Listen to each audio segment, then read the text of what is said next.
কোরিয়ানদের যে সল্লাল ছিল সেটা হচ্ছে চাইনিজ নিউ ইয়ার। তো এই নিউ ইয়ারে কোরিয়ানরা হচ্ছে অনেক রকম মিষ্টি জাতীয় খাবার বানায়। তো আমার এক পরিচিত কোরিয়ান ইমু ছিল, উনি হচ্ছে আমাকে বেশ কিছু খাবার দিছিল। তার মধ্যে এই খাবারটা হচ্ছে ছিল, এটাকে ওটা ত্বক না কি বলছে, খাইতে এত মজা।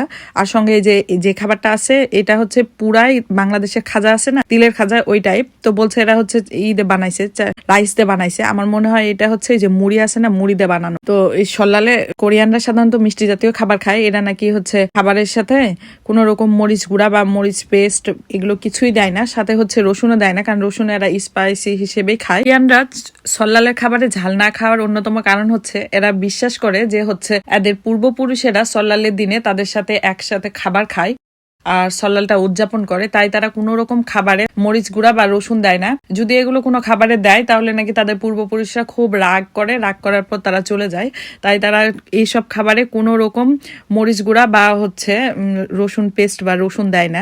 খাবারের সঙ্গে আমার এই যে এটা সেও আর এই মিষ্টি আলুর এই পাকোড়াটা অনেক মজা। এটা হচ্ছে বেসন দিয়ে মিষ্টি আলু ভাজা এই টাইপ, প্রন টেম্পুরা, এটাও খাইতে অনেক মজা। কোরিয়ানদের কাছে এই সল্লালটা হচ্ছে ঈদের মতো। এরা নতুন পোশাক পরে, বড়দের প্রণাম করে বা সালাম করে, আর বড়রা ছোটদের হচ্ছে সালামি দেয়, টাকা দেয়।